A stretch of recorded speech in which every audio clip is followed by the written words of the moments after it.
Oi, Budge! Baby boomers and their equivalents have been complaining about the youth of today since quite literally the time of Greek philosophers. So are young people any different today than previous generations? Or are we just a bunch of old, grumpy whingers?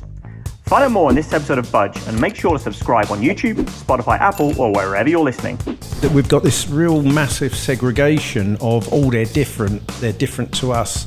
And we kind of isolate them, teenagers, during their teens, when in fact from a lot of respects that should be the time when they're hanging out with adults more, learning how to be adults and gaining peers and learning how to survive in the real adult world. We get a lot of older generational adults blaming us for not being able to get out of home, when realistically I think the problems that are keeping us in homes and living with our parents are caused by the generations that have had the ability to create the economics at the moment. There's always going to be issues between younger people and older people.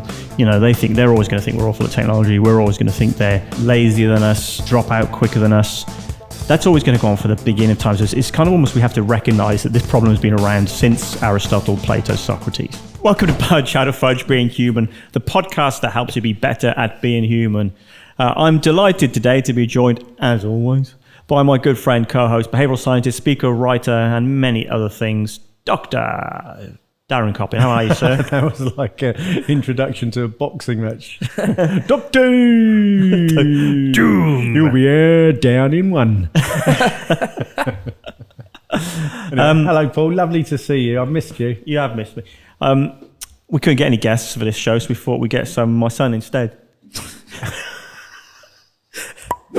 That's lovely, that, isn't it? Big build up. Welcome, John T. Wallace Miles. Are we dropping the what? We must have dropped the Wallace by now, right? Yeah, I go by John T. Miles. John now. T. Miles. Yep. Yeah, good choice. We are actually talking about a very important subject today. So I'm going to start with a quote. John T., you've got to figure out who said this quote. And when. Children, they have bad manners. Contempt for authority, they show disrespect for elders and love chatter in place of exercise. They no longer rise when elders enter the room. They contradict their parents and they tyrannize their teachers. Children are now tyrants. That was that. I actually remember reading that quote. That was from my teacher in year 7 on my report card. And every report card from every teacher. I actually do feel sorry for your teachers. Yeah, but it's can't be that long ago. The language. Do you know? used. I where was I the day? Kitty, your younger sister. You might know her, right? She went into your old high school, and she did an audition to get into one of the classes there, right? And she met one of the girls that went to your school with you. And she went, oh, yeah, no, I remember John T. He smashed that glass door. Right? Oh, yeah, that was me. That was the first time I've heard about this. Is there something we'd like to begin the podcast with a confession? What was that about? So basically, I was opening one of the sliding doors at the school I went to. And it's definitely up to the health and safety standards of school boards. Oh, blame the health and safety team already. And I pulled on the door, and I pulled a bit too excitedly, and the whole door came off. And I caught it, and instead of propping it back up, I just turned around and let it go. I never heard about this. And because it was an accident, and because I wasn't actually being an idiot, but I didn't think, and instead of propping it back up, I just dropped it, and the whole thing smashed. So instead of propping it back up, you just dropped it? I caught it. It was a 150 kilo door. I was struggling, and I just turned and let go. In your defence, I was an absent father most of that period of your life. Yeah, to be fair, I was 14. Yeah, you were somewhere. Who knows where I was? With Darren. Welcome to the show, son. Thank you for having me. Thank you for joining us. And also, we're really pleased and grateful you could be here because we know you have your own incredibly successful podcast that you're super busy with at the moment. But that quote, where do you reckon? If it wasn't one of your teachers... the language choices aren't that old. I'd go Shakespeare maybe, when he was aging, getting a bit grumpy. Yeah, William Shakespeare. He was famous for being grumpy, wasn't he? Come on, Darren, where was it from? I actually know the answer, so I remember reading that quote 30 years ago. What do you think the answer is? It was actually one of the Greek philosophers. Oh. So that which brings it down, because you know me and my Greek philosophers, I love them. Plato, Aristotle, Socrates, one of those guys. Yeah, well, I'm just going to go through Brazilian footballers then. Was it? Oh, Zico. Pelé, right. Well, yes, it is attributed to Socrates. And as with nearly everything with Socrates, he's actually quoting Plato, who never wrote anything down. No, it's the other way around. So Plato said stuff, and Socrates wrote it down. But when I've tried to look for the attribution of this, it's never quoted before the 1960s by the mayor of Amsterdam. Oh, really? And then it was So it could be one of those. picked up in the late 60s by the New York Times, and then it was forever on Tinterweb. I first read it. There was a philosophy book in the 1990s called Sophie's World, I think it was called, which kind of is one of the original self-help sort of, those cheap books. Yeah, and they turned it into a TV show as well, believe it or not. What was the TV show called? Sophie's World. Wow. Yeah, and it was I think it was a Dutch writer. I think. Anyway, who knows? But it was basically just trying to summarize the great philosophers into short self-help things, and that's the first time I came across this. So you're right; it's probably written by some Dutch guy. Yeah. So it was in the 60s. Socrates basically the first ever recorded personal assistant of Plato, just writing down everything he said. Is that? No, Socrates was one of the great. Oh, you'll No, know it was the other way around. Was it the? he was up front with Zico. But I guess the point it's making though is that throughout history you can read similar things where old people are moaning about young people. That sounds like it was your granddad said it yesterday, moaning about they've got no respect, no manners, no future, they don't apply themselves. So is that true? And are young people different to old people, I guess is what you wanted to address today, Paul. Yeah, that's the conversation today, isn't it? Are they any different? I actually remember I went to the Canadian Apprenticeship Conference, about 5 years ago. And I remember putting this on social media at the time because it was exactly the same things I hear from old fellas here in Australia and old fellas in the UK. Literally some old bloke whinging about apprentices of today. They don't do this, they don't do that. They're all lazy and all this sort of stuff. And I remember posting about it because I thought, it's wherever you go, old fellas will complain about the young people. Probably did it in So I guess the conversation today is, are they any different to any other point in time? Is this true? Is social media having an impact? And I find it a really interesting question because we deliberately use the term young people because the word teenager wasn't really used until the 1930s and really took off from the 40s and 50s. So it didn't exist, a teenager. Do you become a teenager again if you're 113? No. Okay. And then even the word adolescent wasn't used until the late sort of 1880s or something like that. So it's really weird that we've got this real massive segregation of, they're different to us. And we kind of isolate them, teenagers, during their teens, when in fact, from a lot of respects, that should be the time when they're hanging out with adults more, learning how to be adults and gaining peers. And learning how to survive in the real adult world. And anthropologically, yeah. So some cultures do actually do this, don't they? Like Native Americans do this far better, historically than other cultures. I think all indigenous cultures, hunter-gatherer or foragers, you see this transition when you go to a sweat lodge or you get your first whiskers and you that's if you're a girl or your girlfriends, for example, and you go for a ritual and you become a man, a bar mitzvah or whatever it might be. So they've always we're not doing that today. Don't worry. It's okay. Surprise! I can't afford it for a start. But no, so we've always had this thing where right now you're an adult or you're more of an adult and you should start hanging out with us a lot more. You've got this permission.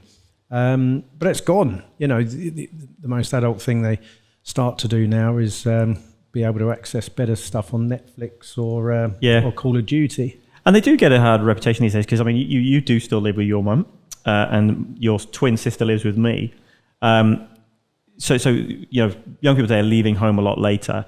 They're buying homes a lot later and all that sort of thing. But likewise, there are so many social and economic factors which affect this.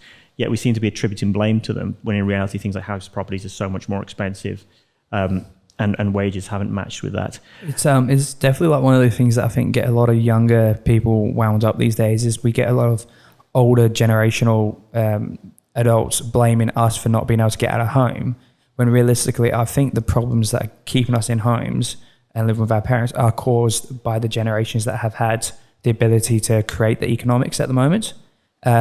And it is a big factor. Like, we just can't afford the rent is $700 for a little apartment at the moment where we are. It's ridiculous. You can't afford that. Yeah. Not as a casual at uni.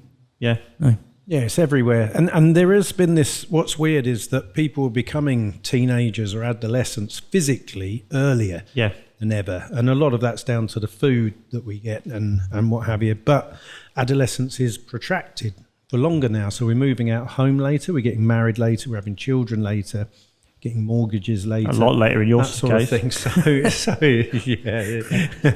up. But yeah, so adolescence is stretching out massively. So it's weird, and a lot of that is down to the economics, that affording a house now is 10 times more expensive than it was with our parents' time. You know, my mum talks about buying a house for 800 quid. In sort of 1970, 800 pounds, 800 pounds of potatoes. Yes, in fact. So, John T. Moving on quickly, because one of the things I always like to point out. I'm detecting there was a huff there, John T. Like that. I don't know, a frustration. I think he's used impatience. to saying my name in That's anger. it's like John T. It's like this is when I turn into Homer Simpson more than usual, which means I've completely lost my train of thought. Anyway, one of the things I like to talk about is the problem with old people. This was really a Trojan horse. Back in my day, when we had onions on our belt. We're Gen Xers, so I like to talk about this a lot. Me and Darren are Gen Xers. We're not baby boomers. My favourite thing on the internet now, there's a group that it's called People Pretend to be Aussie Boomers, just complaining about young people of the day. It's the funniest thing. You could join. Everyone plays in character, talking about how they're having to, they can't put up the price of their rental property in comparison with increases in mortgages because young people are spending too much money on avocado on toast. Maybe this is the difference between you and me. You're a part of a baby boomer pretender group. I'm a part of a group where you pretend that it's 2005 to 2009 on the internet. Yep. So maybe that's the age Did difference. You do that? Yeah. We just post really bad memes from like 10 years ago. Well, we just post the same memes now, thinking they're new. Well, that's the point of that quote, isn't it? What goes around comes around, I suppose. We've all got the same attitudes. So, are they different? Young people, are they different to adults? Because I've just made the argument that people have always complained, but we always complain about the people in the next village. We complain about people, the baby boomers, the previous generation. We complain about people coming from other countries, of course, who are different. And that's another one of those ones that I always think about, because you go any period in time, and the classic one, of course, is in the 1890s in London, how they complain about all the Irish coming over. And you can virtually go through every decade in England where they complain about different cultures coming to the country. Yeah, it's the most mixed up nation on earth, probably, from the Jutes and the Saxons and of course the glorious French, the Normans, who are actually from Norsemen, they're actually Vikings. And of course the real Britons, the Celts, we just got pushed out. No, Celts is no, it's a very similar word to what they are. And the Basques. From northern Spain, which is really where the Celts came from, which actually, didn't they find Cheddar Man recently, the most old skeleton human remains ever found in Britain, was in Cheddar Gorge. And they traced him. Yes, and actually the bloke looked like the plasticine version, except for... I just pictured more. Sorry, the plasticine version. I'm sure it's a more technical term that somebody spent 40 years of their life getting good at making these sort of something from a skeleton or a skull, natural features of somebody. But of course they had black skin, or very dark skin back then, which is fascinating. They could tell that how old was from this the guy? remains. I can't remember, but it is way older than Stonehenge. Wow. And I love that, that we had an evolved paler skin. And for people that don't, Cheddar Man, of course, because he was from the region of Cheddar. Not because he's made out of cheese. Not because he's made out of cheese. Yeah, just clarify. I'm here confused. Plasticine cheese, man. I actually don't think when you talk about people been saying, complaining about the younger generation for so many years, what I think is they're complaining about the new skills that they've picked up that make them seem lazy. I'm sure there was like the 30-year-olds who were considered old during the Industrial Revolution complaining about the younger people that understood how to use the new machines that were being made. Yeah.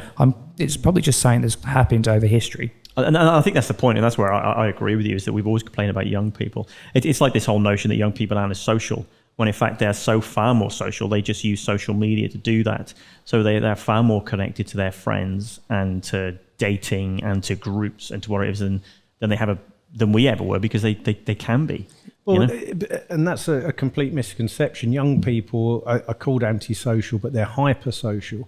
Everything they're doing is to impress someone else, or they're building their networks, they're finding their place in society, and they're acutely aware. You know, if you name a generation that's embarrassed, it's going to be teenagers. That's also a really funny thing you bring up when you FaceTime your parents or your grandparents and they change the background. Yeah. And you, like, as a young person, we then turn around and complain about how, like, rubbish older people are with technology. So I think everyone just finds something to complain about when they're different. And that's the problem. The reason why Facebook had to buy Instagram was because, you know, the biggest growth sector on Facebook's the 50 pluses. There's nothing worse than putting a really cool picture or meme on Facebook. Sorry, we're going to interrupt you here. You and I have a similar problem in life. Right. Old parents both of our mums on Facebook. Yeah. And then we will be commenting on our kids' stuff, and they'll be, oh my God, you're so embarrassing. Jeez. Is there such a thing as a cool dad, or should we always Was your mum embarrass hacked? Your mum sent me something the other day, and I think she'd been hacked. No, actually, I asked her about that, and it was genuine. She genuinely meant to send you that virus. I never open anything she sends me because I just assume she's been hacked. No, I'll go. Sorry, Angel. I'll go back and have a look. Is your mum Angel as well? Yeah, Angela. Oh, okay. Because Angel. That's your sister is. Did you know that? All right. So Darren, if we come into some of the science then, right, in terms of young people of today, can you predict if a young person... So that's a 90s reference too that no one's going to get, right? It doesn't matter. Young people and success, has that changed over time, and can we predict whether a young person is going to be successful? I'm glad you asked me that, as I had you wrote it down on the notes. Paper. You told me to ask it. So we'll see if this rings true for you, Mr. Yonti. You don't know how to take care or pronounce that, do you? No. Yeah, That's where your name comes from. Yeah, Yonti. Yeah, Yonti Bareba, who was a Greek female singer. Oh, was it actually? Yeah. So that John T. Rhodes stuff, you made that one up. It's female singers you're into, yeah. So Benson, Laffert and Blythe had a look at a load of studies and to work out really what predicts success in a young person. And one of the consistent things throughout a lot of studies is to succeed or even care about succeeding, a young person has to feel that they matter to an adult. And that seems weird because we're saying, oh, please, adults, don't comment on my pictures. Yeah, really awkward now, Insta isn't it? or TikToks or whatever. But it's to succeed, or even care, you have to matter to an adult. And then the Search Institute in the United States said there were 5 main predictors of a young person's success. So this is where a young person, and success is deemed here not necessarily earning millions, but just not breaking the law, being married, having Do you want me to tick off these as I go? How few you have, Yeah. yes. So a personal relationship with an adult that cares came top. And that's very similar to the other research thing. Think about that one. Well, yeah, and that's the point. You're only just thinking about it because you didn't care about it. He's trying to figure someone. Yeah. No one in this room, at least. Yeah. What about... Anyway, I won't go down there. Yeah. Secondly, it's having a safe place to go, which you take for granted unless you feel you haven't got a place that's safe to retreat to and what have you. I claim that one. I got a lock on your door. That's right. Yeah. You have now. You literally had to get a locksmith out the other day because you broke the lock on your door and you couldn't get in your bedroom. Yeah. So it wasn't safe for half an hour there. It was safe for it was locked in it. Yeah. So then a healthy start as a young child, which again in the West we generally take that for granted. Only dropped him a few times. Marketable skills. What's that mean? Well, it means that you've got skills that are in demand that mean you're likely to get a job. Now, obviously, that's going to be a predictor of if you do get a job. Yeah. And if you do become successful in bunny ear inverted commas. But increasingly, marketable skills are what heinously really were called soft skills. You know, being able to communicate, being able to listen, all the things that young people are often accused of, being reliable, being psychologically flexible, all the things that employers say. Young people would be so much more psychologically flexible than we were, surely. Or is there a lower level of resilience? I don't know. What would you say? I like a really interesting example at the moment is one of the work jobs I have. They've actually had to bring in an 80% attendance minimum because people are just not showing up for shifts. Yeah. And they're not like wanting to change, and they're not happy with it. And even though they're setting these availabilities, they're still not coming in. So it's one of those things, like, I think it's not even a resilience, it's just not the flexibility to make the changes that they have to their life before they have these jobs. Something you were talking about earlier, wasn't it, about commitment and following through? Because I assume these people on the shifts are mostly young people.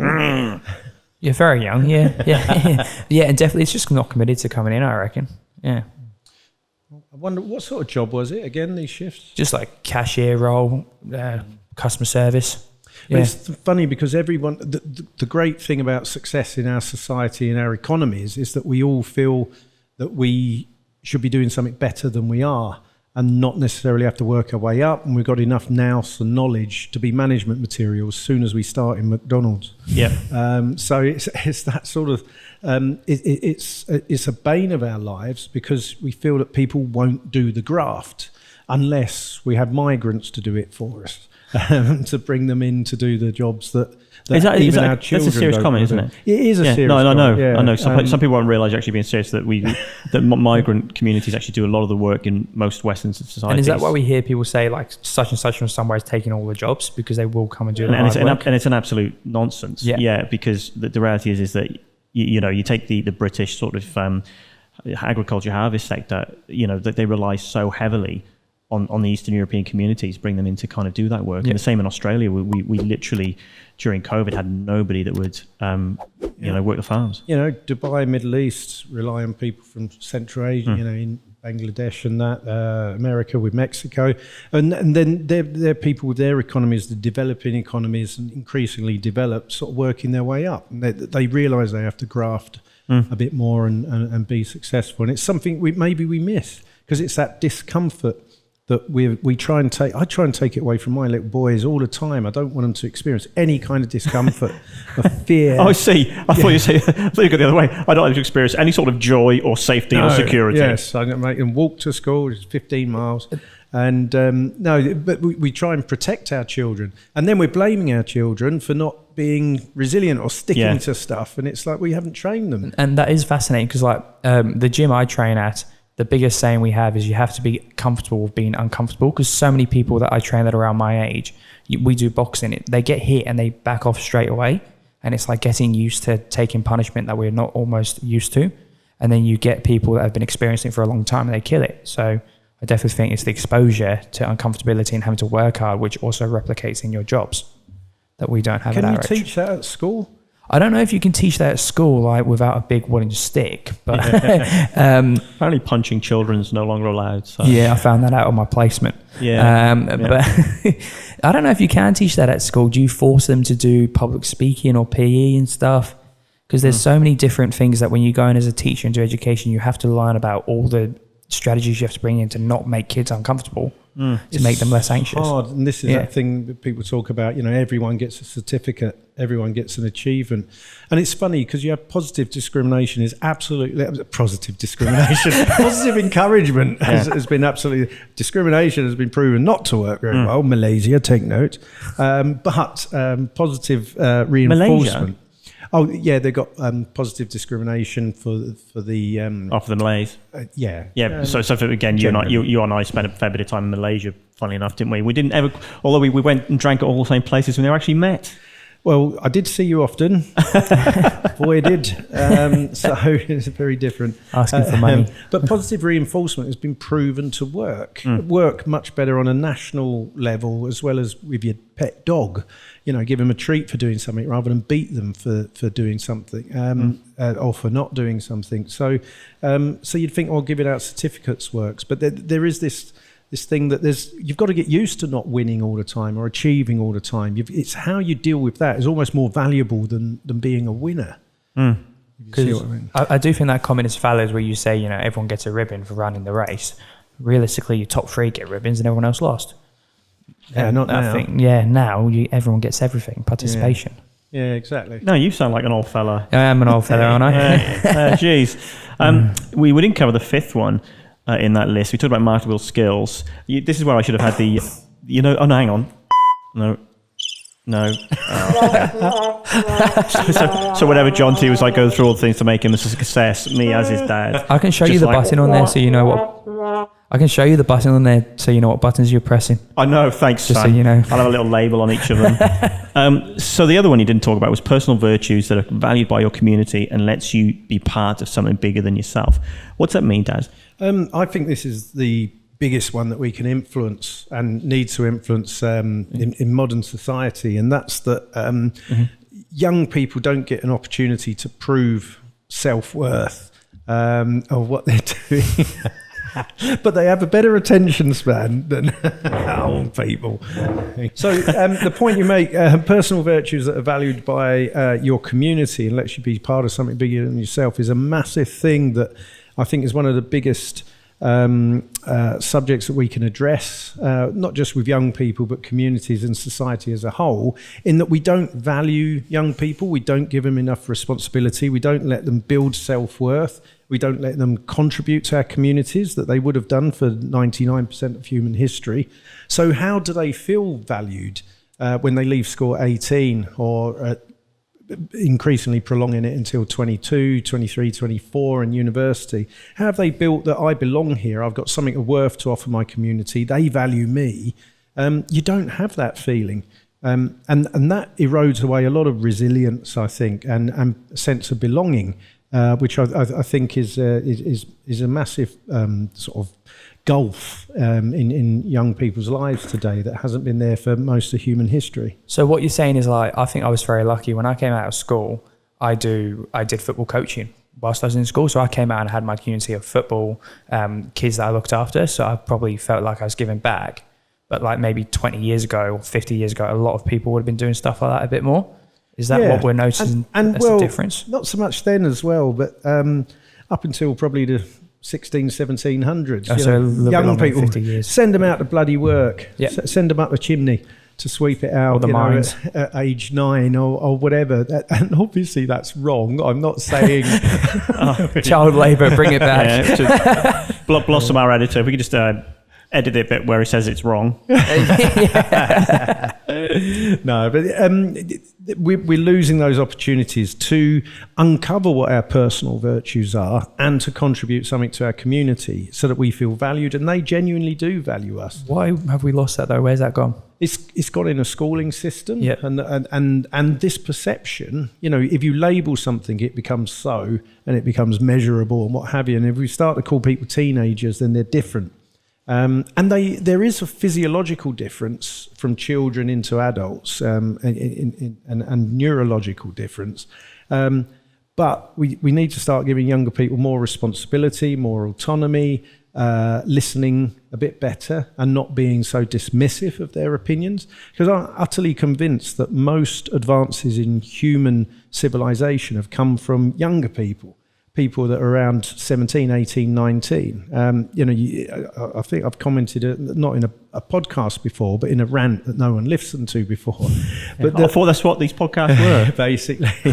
But do you think the people that moved out of Africa were people that were 40 odd years old, had 3 kids, and then probably grandparents back 200,000 years ago, but and they said, oh yeah, let's sod that, I'm off, I'm going to see if I can walk, I don't know what's over there, but I'm going to see? Or was it the young people thinking, I want my own space, oh, this will be exciting, I'm going to see what I can find and set up my own village or whatever?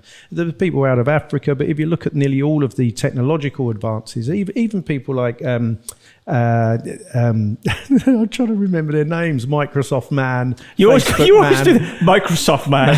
Mark Zuckerberg. Microsoft man. And Bill Gates. And Steve Jobs. And well, I think Steve Jobs, but most of them dropped out of college. They didn't even finish. Yeah, Steve Jobs started university and dropped out. And they're doing it when they're pre-22. Most of these Almost things. missed out then. You dropped out. Are you dropped out yet? No, deferred. Oh no, you've just given him inspiration to drop out. I'm going to be the next Steve Jobs. Darren said so. Yeah. And a lot of that's because this neurological thing with the amygdala dictating what they do rather than prefrontal cortex, which I know you can now take us through, Paul. Well, the prefrontal cortex is something I know nothing about.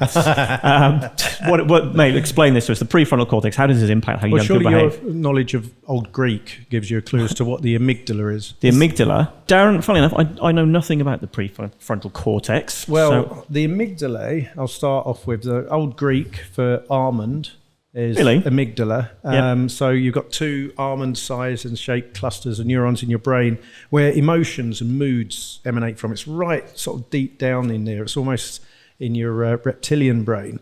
And if you let that dictate what you do and knee-jerk react... I wanted to see if I got a reaction from saying the word jerk. No. Well done.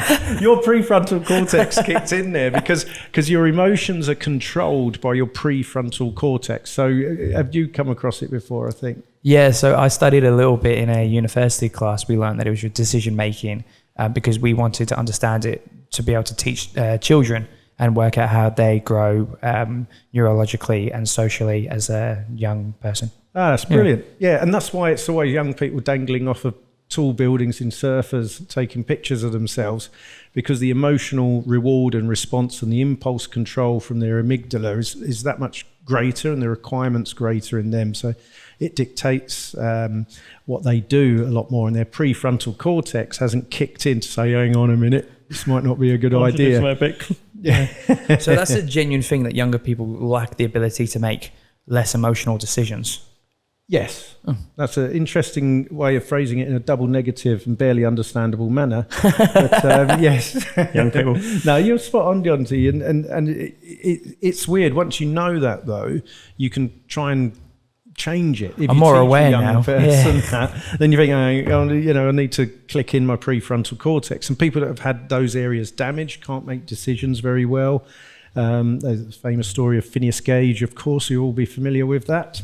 And other people that have had brain... Sorry, Phineas Gage? I won't go through it. It's all to do with rods, railways, explosions, things going through the skull, surviving but can't make decisions, and your personality changes. We have some notes here, John T. The 3 ways to ensure a harmonious relationship with young people. So there are ways of helping a young person have success. And so if we recognize, right, that young people... There's always going to be issues between younger people and older people. They're always going to think we're awful at technology. We're always going to think they're not as lazy than us, drop out quicker than us. That's always going to go on for the beginning of time. So it's kind of almost, we have to recognize that this problem has been around since Aristotle, Plato, Socrates. Once we do that, we can actually then go, you know what? How can we actually help each generation be better at being human? Boom. Nice. So John T. Yeah. Thank you. So we've got these 3 ways to ensure a harmonious relationship with a young person. Yep. Do you want to read through those? I assume young people today can still read.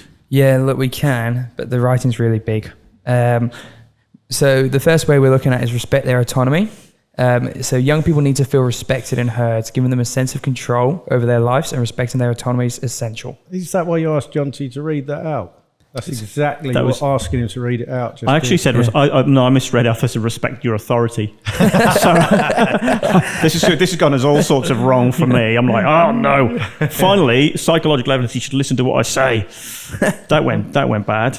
What's the second one? And the second one is to provide a safe and supportive environment. Meh.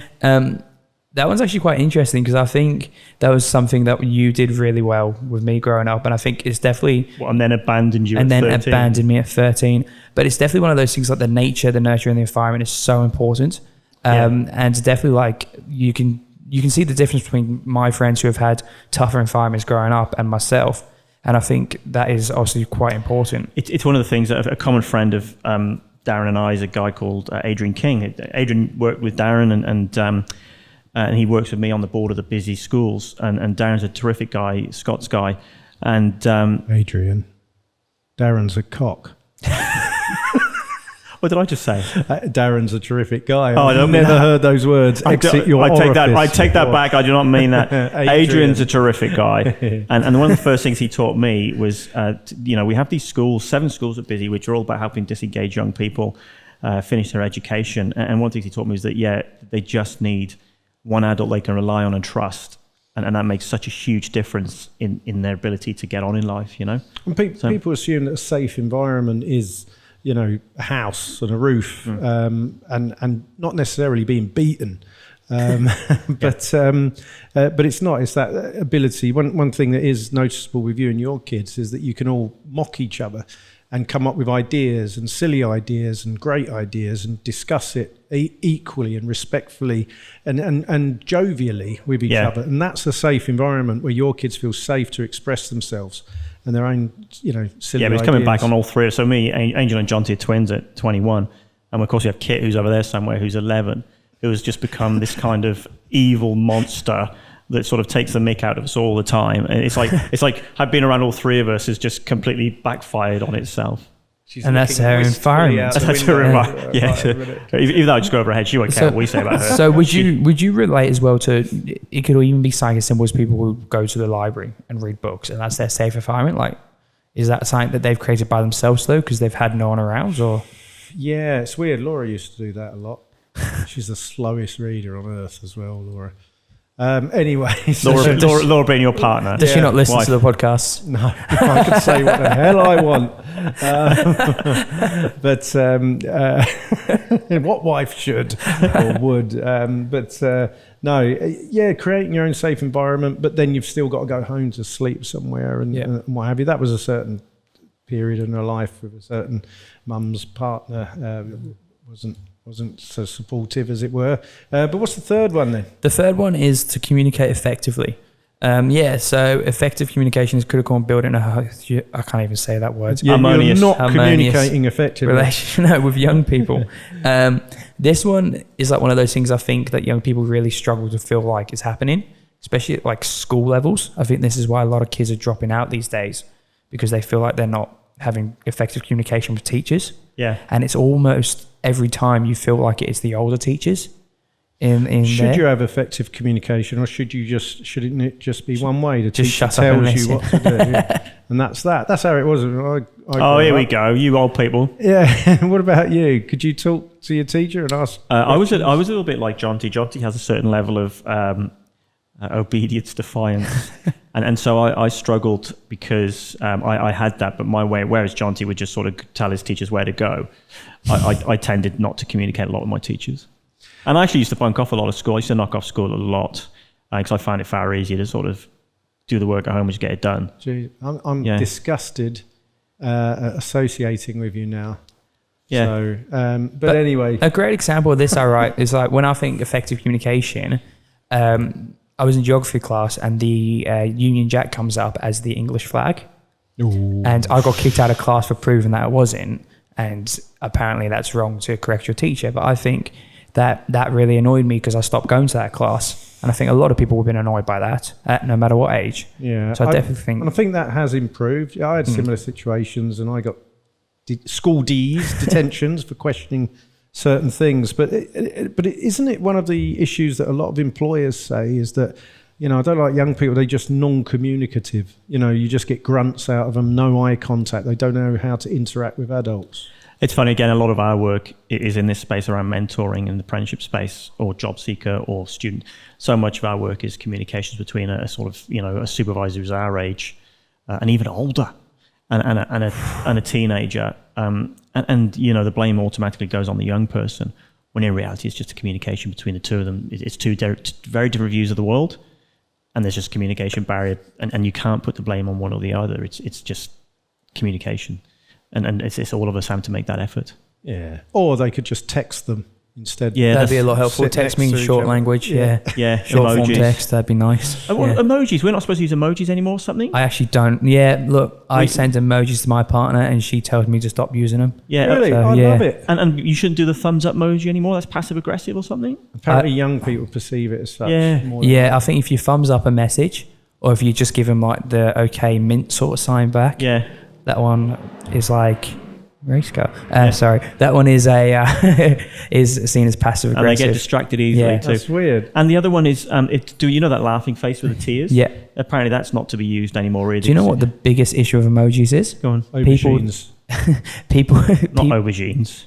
People that use Eggplant. emojis that are different colors to what their own skin tone is. Okay. That's become yeah, a massive issue because obviously Apple put out that you could have different Yellow. skin tones. Yeah, which is cool. And you'll get like a middle-aged white guy sending like a black shackers. Yeah. And that is perceived as a really, really wrong thing to do these days. Really? Okay. Yeah, because it's just considered, it's almost like seen as the black face of social media. Really? Okay. Yeah. So that's the biggest issue with it. And Yeah. I suppose in many ways, this is where, again, my generation, we don't know this stuff. No. And it's being open to that communication to each other.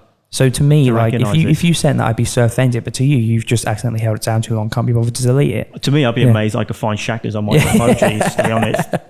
I've got the first 5 or 6, and Yeah. I'm past that. Do you know what the difference is, emoji and emoticon? No.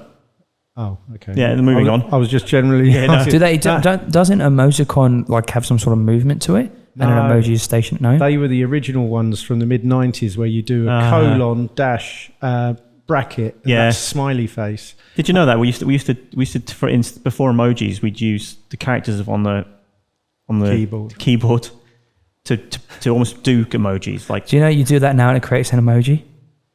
what? Oh, yes. Yeah, of course it does. And the Yeah, end no, of a I knew sentence. that. Yeah. I knew that. Yeah, mate. Well, I like them. It's like a return to hieroglyphs. It's efficient and it's communicative. Yeah. Well, this is like people bag them out, but as you say, hieroglyphics, they've been using pictures to communicate more effectively than words for such a long time. You show someone that doesn't speak English an emoji of a happy face that understand happy, you show them the word happy and they're going to struggle. So we're just more effective at a younger age. Email to the Prime Minister, lol, laughing face, Yeah. aubergine. Thumbs up. Thumbs up so you know you're being a bit passive aggressive. Albo's going to love that Oh, aubergine. please do not send elbow and aubergine emoji. It has to be a peach. Yeah. Now you've said that, it's a dare. Oh, no, it's not a dare. Got to It's do not a it. dare. Darren, I dare you. Okay, it's not a dare. I dare you. All right. I think we should wrap up this. This has been obviously young people of the day. What's the takeouts, Dr. Darren Coppin, of this? And John T, we should actually, before you give us the takeouts, Dr. Darren Coppin, we should probably should have warned John T that we ask all of our guests what human behaviour annoys them the most. So you should probably try and have a little bit of think of that. And don't say your dad. But we've had some interesting responses. We've had, the Behavioural Insights team. We talked about, people that don't move down trains. When you get on a train, you don't move, and it's really annoying. We've had the amazing guest Adam Hollyoak talk about Bullying. old men sending young people to war, which I thought was a fascinating answer. We've had Hetty Johnson talk about facts Confirmation bias. and facts. Yeah, not having so John T, human behaviour that annoys you the most. I don't know. It's like, for me, the biggest one is being like, in all seriousness, is always an older person cutting me off. Anyway, then we go. I think that's great. There You knew that was coming. Even the fake laugh, like he so knew that was coming. you go. He set us up. No, but not in that sense. In more like you're lining up for something. You can just, I think middle-aged to older men do it a lot, where they just walk straight in front of you and expect you not to say anything. Yep. That's my biggest human behaviour, is the impatience to just wait that extra 5 minutes in a line. Yeah. Okay. That really I eggs me see. off. I almost took I was tapping my go-karts at the tram the other day, and as I tap it, this dude did not want to wait, so he's come through to try and sneak in between my arm and the go-kart machine. So by mistake, I've given him like one of the biggest elbows I've ever given anyone and cut him open. And he looks at me like real angry, but realistically, I just think that You that's cut him open? Yeah, because you throw elbows are one of the things that really cut people under the eyes. And he was like ducking. It was all weird.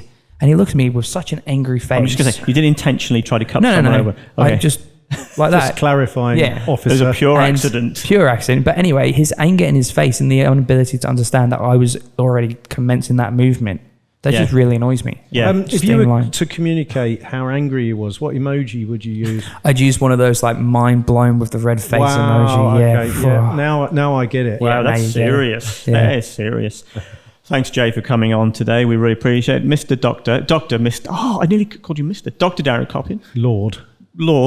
Sire. What are our takeaways on this episode, mate? I think John C. summed them up a bit. Give young people a bit of respect to communicate, but in particular autonomy from a young age. Give them more and more responsibility. If you want them to act like adults, just like that, as soon as they leave school, treat them more like adults as they grow up. Yeah. Sorry, my 11-year-old's just joined us. Get a job. Before we go, am I able to mention my podcast real quick? Oh, yes, you have a podcast. Hey, would you like to mention your podcast? Yeah, just before we go. Just cutting you off. Yeah, fair enough. And actually, you're the first guest I think we've had on that's not got a book either. Why haven't you got a book? I'm actually bringing an ebook out. Well, you guys are going to come on my podcast very shortly. Yep. And it's called It's Football Not Soccer, available on all good listening platforms. And it is football. There is only one football team, of course. It is only one football, but it's just full of banter. I'm on a rugby league. league board now, so I'll get in trouble for that. So there's lots of different footballs. No, there's not. That's an egg ball. Yeah, just so you know. So it's not soccer. No, it's football, not soccer. It's football, not soccer. Which is out every. You can basically Google search this on Facebook. Search it on Facebook, YouTube, everything. You'll find it everywhere, and be involved with part of the banter. It's a bit of fun. Thanks, Jay. Thanks for joining us. Thank you, Dr. Darren Coppin, and thank you, everybody. If you enjoyed this episode, chuck us a like, a follow, a comment on YouTube, and go and look at all of our other videos. They're out every Tuesday, 7 a.m. Australian Eastern Standard Time. You can also find us on Spotify, Apple, and in all of your favorite Spotify podcast platforms. Thanks for listening. Cheers. Oi, Budge!